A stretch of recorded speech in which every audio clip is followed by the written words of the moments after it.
Salam, hər vaxtınız xeyir olsun bir daha, əzizlər. Deməli, bu dərsdə e, istəyirəm bəzi mövzulara toxunum, amma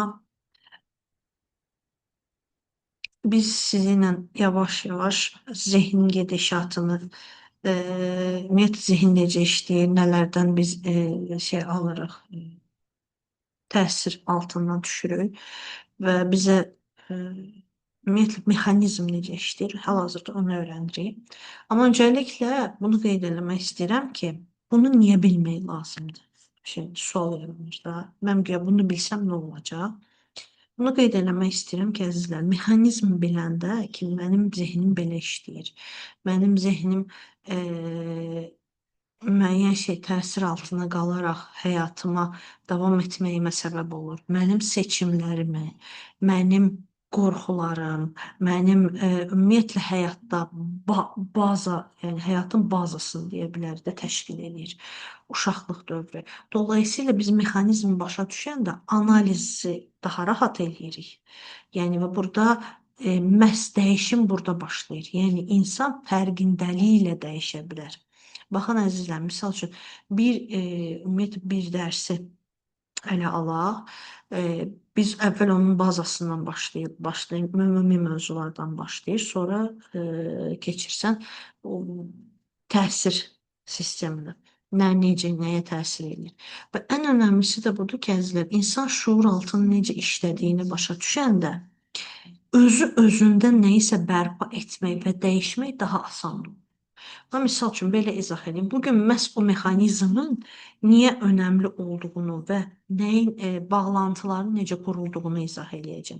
Və misal üçün deyim ki, bir insanın daim eyni hadisələrlə qarşılaşır. Və bugün seansda bir dənə cavanla danışıram və belə bir çox qəribə bir şəkildə bu uşaqlıqdan susdurulub. Təsəvvür edin ki, 6 yaşında bunu hətta məktəbdə böyük bir problem yaşayır və bunu itham eləyirlər ki, sən pis hərəkət eləmisən və müəllim gəlib hər şeyi açığa çıxardana qədər uşaq susur.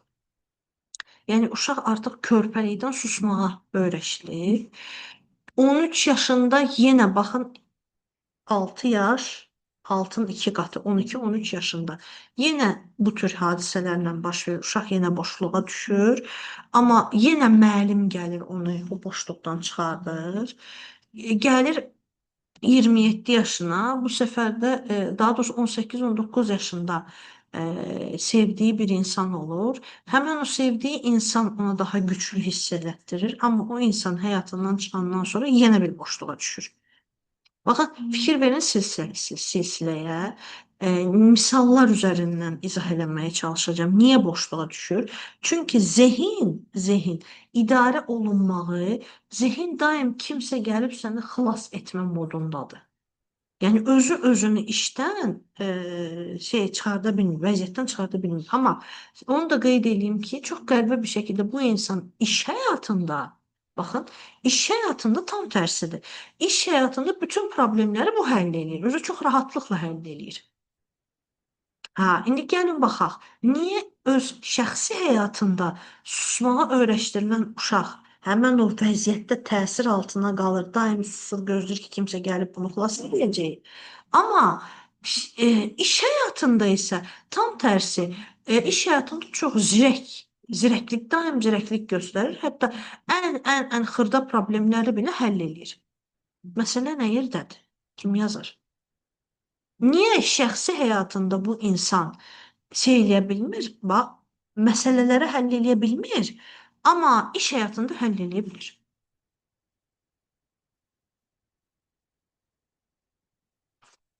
İzah edirəm. Burada nədir? Ailə şəxsi həyat deməkdir. Yəni ailə bizə nə öyrədir? İnsanlarla olan münasibəti öyrədir. Amma iş həyatındakı müəyyən proqresləri, müəyyən addımları biz sosial həyatımızdan öyrənirik. Məktəbdə, müəllimlərlə və daha sonra universitet, daha sonra universitetin bizə qatdığı çox şey olur iş həyatında. Dolayısıyla iş həyatındakı bu insan xaricdə oxuyub, Azərbaycanda ailəsindən uzaq oxuyub və iş həyatının birinci addımlarını xaricdə müəllimləri ilə öyrənir. Zehin artıq orada çıxış yolunu iş həyatında müəllimləri tərəfindən öyrənib. Amma şəxsi münasibətlər, insanlarla olan münasibətini kimdən öyrənib? Ailəsindən. Ailəsindən öyrəndiyi üçün də burada nə baş verir? İnsanlarla olan münasibətində ailəsi həmişə ona ukaz belə deyim də yol göstərən olur. Həmişə ailə nə deyib, bu da ona eləyib. Hətta təsəvvür edin ki, uşaq vaxtı deməli bu şey görür, şiddət görür məktəbdə, birinci sinifdə. Və mənə qayıdıb mən deyirəm ki, necə burada səsimi çıxartmadın, niyə orada qışqırmadın, niyə orada haqsız olduqlarını, ən azından 6-7 yaşında uşaq bir şey eləyərdi. Məsəl üçün, mənim oğlumun 2 yaşı var. Onu istəmədiyi halda öpsək, dağıdır özünü, bədəninə şey eləyir, yəni müdaxilə eləyir ki, yox, mənə əl vurma. Yəni 2 yaşında uşaq artıq başa düşür ki, mən bir şey istəmirəmsə, məni zorla elətdirə bilməzsiniz. Bir etiraz eləyir. Uşağı, gəncə soruşur ki, niyə sən orada etiraz eləmədin? Niyə sən orada heç nə bildirmədin? Axı, haqsızlıq olunub sənə. Plus da ki, bədənsəl şiddət görürsən. Dediyi söz bu idi. Mənə bir dəfəlik demişdilər ki, kim nə deyir, səsi çıxartma. Olmaz. Və deyir, deyənə kimi mən əsəbləşmək istəyəndə ağlıma ilk gələn söz bu olur. Olmaz. Və ona görə də mən əsəbləşəndə çox pis partlayıram. Dolur, birdən-birə partlayır. Bu da nəyə gətirib çıxardır? Bu da gətirib çıxardır ki, qəzəbli halında elə bir həddə çatır ki, o anda artıq gözünə heç nə görsənmir. Yəni, qəzəb kontrolü bir yerdə vulkan kimi partlayır. Keçən dəfə də demişdim, burada müəyyən amillər var ki, bizim həyatımızdakı seçimlərimizə çox ciddi şəkildə təsir edir. Bu amillərdən biri uşaq vaxtı bizi ilə olan münasibət. Misal üçün, deyəsən keçən dəfə demişdim, yenə təkrarlamaqda fayda var, çünki bu keçən dəfə yazılmayıb. İmam Cəfər Sadiqin bir hədisi var. Uşaqları məcburən yedizdirməyin, axmaq olarlar. Baxın, məcburən yedizdirməyin. Zorla yemək yedizdirməyin. Deməli, gəlin 21-ci əsrdə elm bizə nə deyir bu barədə? Elm bizə deyir ki, mədə ikinci beyindir. Yaxşı. İkinci beyindir və mədəyə zorakılıq tətbiq olunduğu zaman əsas bizim düşüncə, analiz qabiliyyəti olan qism yavaşlayır. Yəni, mədə yemək yediyimiz zaman, uşağı biz zorla, döyə-döyə, vura-vura yedizdirdiyimiz zaman o uşaqda belə bir həyata baxış açısı formalaşır ki, mənə bədənimə qarşı şiddət eləsələr, mən gərək susum. Mən ümumiyyətlə hər bir şiddət alındı, çünki uşaq beyni üçün zorla yedizdirilmək belə bir şiddət növüdür. Onu izah eləməsən uşağa, onu başa salmasan bunu niyə belə eləyirsən və bunu şirin-şirin, yavaş-yavaş addımlarla eləməyə, zorakılıqla elədiyin zaman uşaq zorakılığa tabe olmağa öyrəşir. Və həqiqətən burada nə baş verir?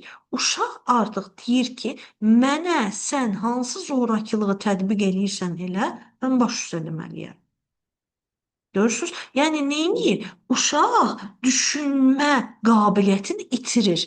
Yəni o vaxtın dili ilə desə, doğru dildə desə, həqiqətən axmaq olur. Başa düşürsünüz? Yəni bu adi yemək yedizdirmə qaydası. Sonra tualet təlimi. Uşaqların pampersdən çıxanda tualet təlimi ayrı bir mövzudur.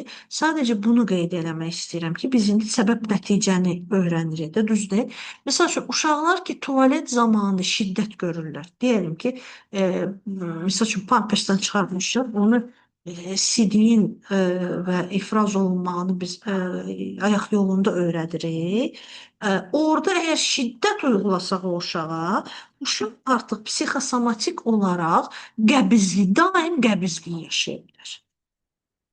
Yəni o şiddətin nəticəsi ya qəbizlik olur, ya sidik ifraz yollarında problem yaşayır o uşaqlar. Qız uşaqlarıdırsa qadınlıq orqanı ilə problem yaşayırlar.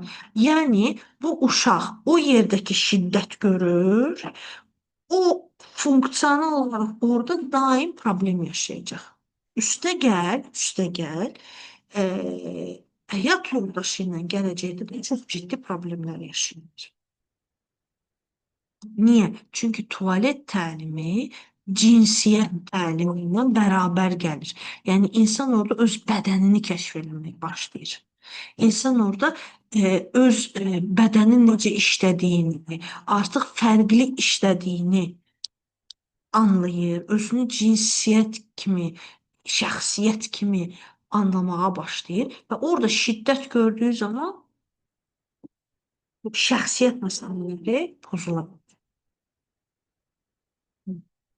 Başa düşürsünüz? Yəni, dolayısıyla əzizlər, məsələ həqiqətən uşağa nəyi versən, nəyi əksən, bir gün onu da biçirsən.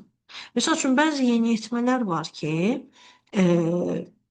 adi paltar seçimində belə qərar verə bilmirlər. Çünki hər şey mama eləyir.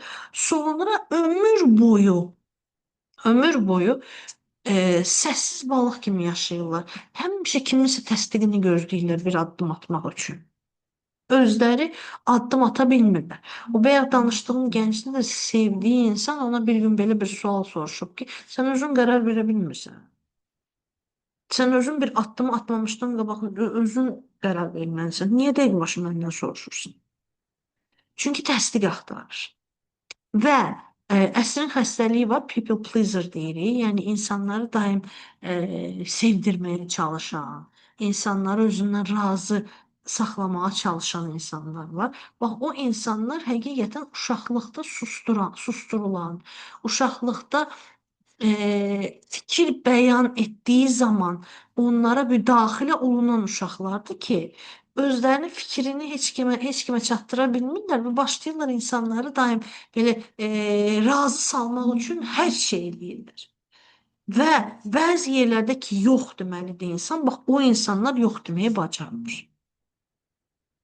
Yəni əzizlər, burada məsələ nədən gedir? Məsələ ondan gedir ki, uşaqlıqda bizə tətbiq olunan tabularla yaşayırıq. Məsəl üçün, keçən dəfə demişdim ki, bu dəfə o mövzuya toxunacağım. Həyat yoldaşı seçimi. Bu haqda dəhşətli dərəcədə çox sual gəlir mənə. Həyat yoldaşı seçimi heç təsadüfi deyil. İzah eləyəcəm niyə. Çünki insan beyni, insan zehni hansı ailə modelinə öyrəşibsə, o həyatında gedib o səviyyədə insanlarla qarşılaşacaq. Ümumiyyətlə, Maslow'un inkişaf piramidası deyə bir teoriyası var. Bu teoriyaya istinadən belə bir məsələ ortaya gəlir. İnsan inkişaf elədikcə, elə bil ki, bunu bir üçgən piramida kimi düşünür. Üçgən piramida kimi düşünün və insan həyatı boyunca o piramidanı yuxarı pillə-pillə, addım-addım yuxarı qalxır. Və o yuxarı qalxdığı zaman nə baş verir? O yuxarı qalxdığı zaman insan əgər o inkişaf mərhələlərini yuxarı qalxdıqca həyatındakı ondan qabaqki insanlar ya özləri öz xoşları ilə çıxır gedir onun həyatından, ya da onlar da buna baxaraq həvəs alıb inkişaf edir. Amma eyni insanlarla həyatda qalmır. Şəxsən öz həyatımda dəfələrlə buna şahid olmuşam ki, insan inkişaf mərhələsini keçdikcə köhnə insanlar onun həyatında qalmır. Bu qohum-əqrəbə belə olsa, bir şəkildə belə bir şey baş verir ki, sən onlarla daha gec-gec rastlaşırsan. Yəni həyat elə gətirir, çıxardır ki, ya uzağa gedirsən, ya ev dəyişdirirsən, ya həyatın elə qarışır ki, artıq o insanlar sənin həyatında hər gün, məsəl üçün 2 il bundan qabaqki insanlar artıq bugün sənin həyatında yoxdur. Və biz buna cürbəcür don giydiririk, amma əslində elə deyil.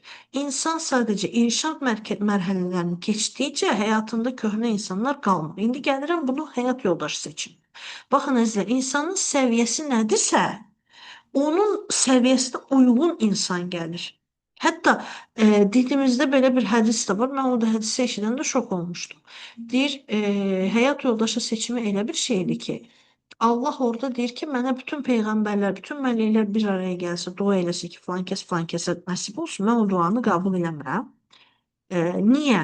Yəni o vaxtı mən onu belə başa düşmürəm. Sonra psixologiyanı öyrəndikcə başa düşdüm ki, həqiqətən burada həyat yoldaşları elə müəzzam seçilir ki, hər kəs özünə öz səviyyəsinə uyğun və orada deyəcəksiniz ki, bəs şiddət görən qadınlar bu haqsızlıq deyilmi?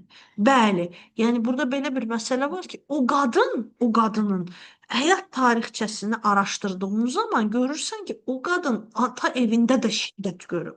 Yəni hətta belə izah edeyim, şiddət görən uşaq gedib şiddət görmədiyi bir ailəyə düşsə, o orada nəinki təkamül eləyə bilməyəcək. Hətta onu qeyd edeyim ki, o şiddətə öyrəşdiyi üçün o heç vaxt şiddət göstərməyən ailədə özünü elə aparacaq ki, məcbur o ailə məsələn bezdirəcək də bunları. Mütləq o şiddəti gətirib çıxardacaq ki, bunu dəfələrlə rastımıza gəlir. Hətta ətrafınızdakı insanlara biraz fikir versəz, görəcəksiniz ki, heç nə boşu-boşuna deyil. Ha, zaten inkişaf olunması insan o şiddet görəndə ki susur, həyatından o şiddet verən insanı dərhal çıxardır. Dözmür ona. Hətta bir müddət həyatında bu şiddətlə qarşılaşsa da, o insana dözmür, səbr eləmir. Amma daim şiddətə səbr eləyən, misal üçün, elə insanlar var ki, 10 illərlə o şiddətə səbr eləyir. Niyə səbr eləyir? Çünki zaten zehni onu öyrəşir. Ona görə bir misal var ki, qızını döyməyin dizini döyər, yox. Qızını döyənin kürəkəni də qızını döyəcək. Ona görə qızlarımızı döymək olmaz. Peyğəmbər niyə deyib ki, qadınlara şiddət olmaz? Dinimiz qadına şiddəti çox rədd eləyir. Qəbul eləmir. Bir çox hədislərdə gəlir. Qızlarımızı sevgi ilə böyüdün. Çünki sevgiyə öyrəşən qız sevgi tapar. Amma şiddətə öyrəşən qız şiddət tapacaq. Şiddətlə mübarizə aparmaq üçün onun şəxsi inkişafı əməli başda öz üzərində işləməlidir, böyüməlidir ki, o şiddətə qarşı dura bilsin. Baxın, dəfələrlə elə olur ki, uşaqlar, yeniyetmələr gəlir, mənə həyatlarını danışır və bilirsiniz həmişə nəyi tənqid eləyir? Ata şiddət göstərdi demir, mama niyə səbr elədi? Mama niyə dözdü deyirlər. Mama niyə səsini çıxartmadı, mama niyə məni qorumadı deyirlər. Burada çox önəmli bir məqam var. İnsan zaten, baxın, şiddət göstərən insanların psixologiyasını araşdırdığım zaman bununla bağlı tədqiqatlar da göstərir. Tədqiqatlar da var ki, şiddət göstərən insanlar ruhən və psixoloji cəhətdən çox əslində zəif insanlar. Güçlü insan zaten qadına el qaldırmaz. Ağlı başında olan insan. Zəif və psixoloji sağlam olmayan insanlardır. Dolayısıyla onlar güçlü bir insan gördüğü zaman tez belə o balaca şey kimi, o şir yavrusu kimi gedib girir stolun arxasına ki, salın mənə dəymə. Niyə? Çünki zaten o şiddət göstərirsə, onun səbəbi budur. Şiddət göstərmə səbəbi budur ki, o şiddət görüb, o da şiddətə öyrəşib və şiddətdən qorxduğu üçün şiddət göstərir. Və ona itaət eləyən insan da şiddət gördüyü üçün, ona öyrəşdiyi üçün şiddət göstərir, itaət eləyir. Və burada nə baş verir? Kişi qadına şiddət göstərir, kişi evdən çıxır, qadın da başlayır onun evladlarına şiddət göstərir. Hətta çox qəribə bir zehinə sahibi. Hər ana atadan şiddət görən evladına sevgi ilə yaratır. Ancaq o ana sevgi ilə yanaşır ki, o analığında, öz anasının analığında o sevgini görüb. Biraz da olsa görüb. Amma görməyibsə, əməlli başlı o şiddət göstərən kişinin evladına insan şuuraltı öz evladım kimi baxır. Hətta sizə belə bir misal gətirəm. Bir xanım var idi. Uzun illər onu belə də bir müddət Türkiyədə müşahidə edib yaxın e, yaşayırdıqda onun birinci deməli həyat yoldaşı olur. Birinci həyat yoldaşı ona həddindən artıq çox şiddət göstərir və həqiqətən o qız o həyat yoldaşının olan oğlunu sonra da boşandı, amma boşandığına baxmayaraq o oğlanı da itin zülmü çəkirdi. O körpə 2 yaşından 3 yaşından döyülürdü. Dəcəldə uşağı idi. Amma söhbət o dəcəllikdən getmirdi. Tamam. Söhbət o dəcəllikdən getmirdi. Zaten o qadın kişidən o qədər nifrət eləyirdi ki, o uşağın da pastanı qapazaltı eləmişdi. Döyürdü, döyürdü. Sonra həyat elə gətirdi ki, ikinci dəfə evlənir. İkinci dəfə evlənəndən sonra bu dəfəki həyat yoldaşına artıq özü də bir şəxsi inkişaflara qatılır və s. Biraz da dəyişim görürsən özündə. İkinci həyat yoldaşı daha yaxşıdır. Qadın nisbətən və elə olur ki, ikinci həyat yoldaşından bir evlad dünyaya gətirir və o uşağın başı üstündə əsir o qadın. Və təzəlikcə eşitdim. Sonra mən Türkiyədən qayıdanda o insanla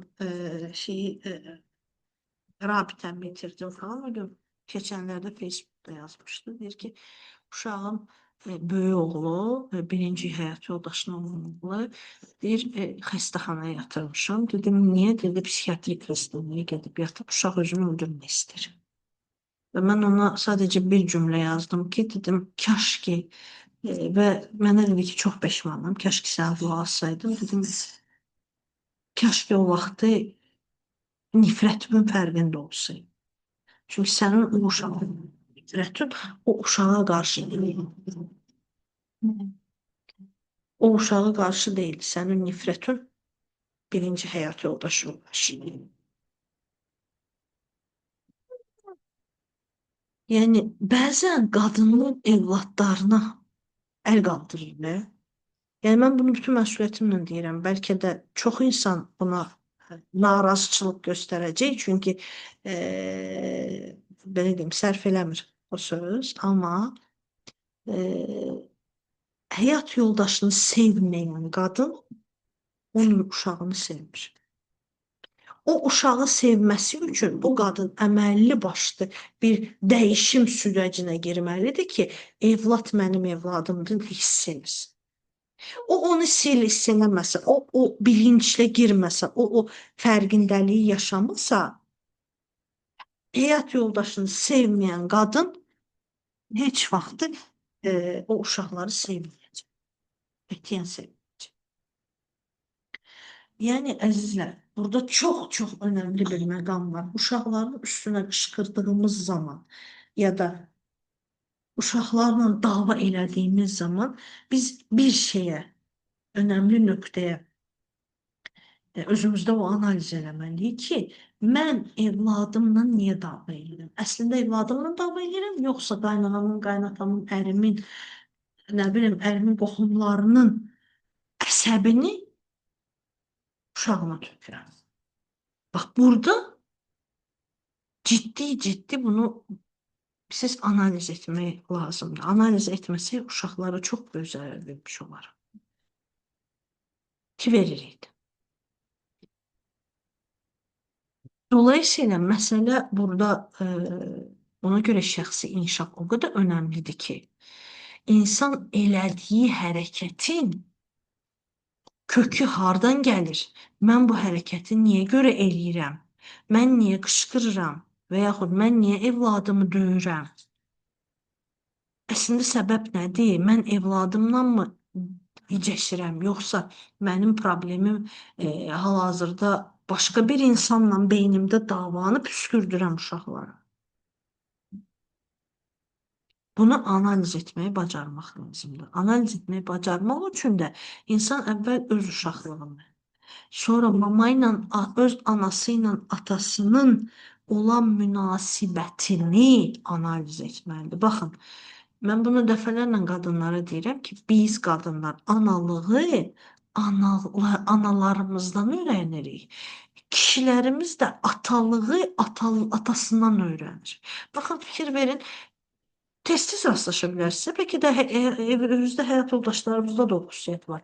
Məsəl üçün, iş yerindən bir qadınla danışır, telefonu götürəndə Allah, bir görürsən, ay Allah, bir belə necə dediyimi, efəndi, türklər demiş, belə maşallah, maşallah, belə nazik, əzilə-əzilə, çox mədəni, telefonu qoyan kimi arvada dönür, şey var ya, Türklərin bir qəşəng sözü var ya, o yontulmamış odun kimi. Birlə danışır ki, bayaq telefonla danışdığım qadın da qadındır, mən də qadınam. Onu da qınamaq olmur. Niyə? Çünki evdə atasından elə görübdür, hə? Onun fərqində olmaq lazım. Biz həyat yoldaşlarımızla münasibətdə biz deyilik. Biz şuuraltı anamızın, atamızın evladıyıq. Dolayısıyla orada öz üzərimizdə işləyib analiz etmək lazımdır. Mən bu sözü deyəndə, görəsən, mən yoldaşımdan nəyisə tələb eləyəndə, məsəl üçün, o qədər qızlarımız var ki, görürsən ki, nişanlısından və yaxud sevdiyindən və yaxud nişanlısından sevdiyinə qarşı elə olmur. Çünki sevgililiyi biz prosesdə öyrənirik. Ona görə çox vaxt insanlar deyir ki, bəs sevgili də belə də öyle idi, nişanlanan kimi adam dəyişdi, ya qız dəyişdi. Başudur, nişanlananda həyat yoldaşı, şuuraltı həyat yoldaşını sənin qabağına gətirir. Sən artıq onu bilirsən, sən artıq onu valideynlərdən öyrənmirsən. Amma sevgililik dönəmində sən bunu valideynlərindən öyrənməmsən, qurban sənə. Ona görə orada valideynin ortaya çıxır. Məsəl üçün, qızlar var ki, nişanlılıq dövründə ay Allah, elə şeylər tələb edir ki, baxırsan, deyirsən, qızım, axı, bunu tələb eləməsən də olardı. Sən bu ilə xoşbəxt olmayacaqsan. Amma kökünə gedirsən, görürsən ki, anasının travması var. Mən gəlinlikdə bəs mənə az elədilər, filan şey filan az gətirdilər. Mən istəyirəm qızımda çox olsun və o yanaşma ilə qız yetimdə başlayır. Onu gətir, bunu gətir, bunu elə qırğınlar qopur. Və oğlan da deyir ki, ay bala, sən sevgililik dönəmində başqa idin. Sən mənə 2 manat artıq xərcləməyə qıymırdın. İndi nə oldu sənə? Başlayır qırğınlar. Halbuki oradakı qırğınların səbəbi şey dəyişdiririk, fiqur dəyişdiririk, rol dəyişir. Ona görə əzizlər, insan həyat yoldaşı ilə xüsusən münasibətində mütləq həm uşaqlığını, həm də valideynlərinin münasibətini mütləq şəkildə analiz etməlidir. Mütləq. Çünki biz orada biz deyilik. Biz orada öyrəşdiyimizik. Biz orada uşaqlıqda gördüyümüzük. Ya da misal üçün, kişilər terapiyalarda da, ailə cütlük terapiyalarında bunu dəfələrlə demişəm. Çox üzr istəyərək deyirəm. Misal üçün, sevgilidir kişi bir qadınla, görürsən ki, hədiyyələr, jestlər çox fərqli davranır. Amma evdə həyat yoldaşına elə davranır ki, elə bil ki, qulluqçusudur, satın alıb evə gətirib, o köləlik dövründəki kimi davranır da və çox qəribə şəkildə o qadınlardan həmən o kişilər var. Məsəl üçün, mənə bir dəfə bir dənə cütlük gəlmişdi. Qız cavandı, 22-23 yaşında, oğlan biraz böyük idi. Və qız deyir ki, mən evimdə yoldaşım üçün bəzənmək istəyirəm, qəşəng geyinmək istəyirəm. Amma şort geyəndə yoldaşım mənə qaşdırır ki, bu nədir geyinirsən, utanmırsan belə geyinirsən, belə filan kəslər görür. Mən oğlana soruşdum ki, səndən başqa həyat yoldaşı görən var? Deyir, yox. Deyirsən, mənim pəncərəni açırsan, evdə adam gələcək deyəsən, belə deyirsən? Deyir, yox. Deyirəm, axı, niyə icazə vermirsən? Qız sənin üçün geyinir də. Yox, ayıbdır, elə giyinməz də. Deyirəm, kim sənə deyib elə giyinməzdir? Kim sənə deyib ki, həyat yoldaşları bir-birləri ilə belə münasibət yaşamır? Yox, elə münasibət başqadır. Deyirəm, o başqa qadınları hardan görmüsən sən? Bu bir. İkinci, sənə bunu kim deyib? Görürsünüz, mental olaraq uşaq gedib ilişib harda? Halbuki qız istəyir həyəcan qatsın, yəni gözəl şeylərdir də. İslam da deyir, yəni heç başmağı da deyil qız. Yəni sadəcə qız deyir ki, mən bayıra niyə belə giyinim, makiyaj eləyim? Mən yoldaşım üçün eləmək istəyirəm, amma yoldaşım üçün makiyaj eləyəndə yoldaşım mənə başqa gözlə baxır. Niyə? Niyə qurban olum? Niyə? Çünki səhv anlatılıb hər şey. Çünki evdə onu görüblər ki, papa iş yoldaşları ilə mehriban davranır, bayırdakı qadınlarla mehriban davranır, amma gəlir evə çatanda arvad gərək belə necə deyim, belə kənd fason geyinsin. Niyə, əzizlər, niyə? İnsan həyat yoldaşı ilə romantikanı da yaşayar. İnsan həyat yoldaşı ilə öz münasibətində, cinsi münasibətində hər şey doğru yaşayar. Gözəl yaşayar. Və burada utanılacaq bir şey yoxdur. Bunu dünyaya uşaq gətirəndə utanmırsan. Nədən utanmırsan? Bu sənin halalındır, ya halalındır. Bayırdakına baxmağa utanmırsan, evdəkinə baxmaq istəmirsən. Niyə? Olmaz belə. Hə, məhz buna görə də yeni evliləri gərək uzun bir müddət hətta mümkün mərtəbə bilirəm, imkanlar bəzən çox çətin olur. İnsanlar indi güclə qazanır, çətinlik yaşama. Amma yeni evlilərə gərək elə bir şərait yaradasan ki, yeni evlilər evdə tək qalsın. Bir-birlərini bədənən, ruhən, zehnən tanısınlar. O romantikanı cavanlıqda yaşasınlar. Baxın, romantikanı cavanlıqda yaşamayan qaynana və qaynata sonra uşaqları böyüyəndə uşaqların evlilik dövründə uşaqları zəhər eləyir həyatları.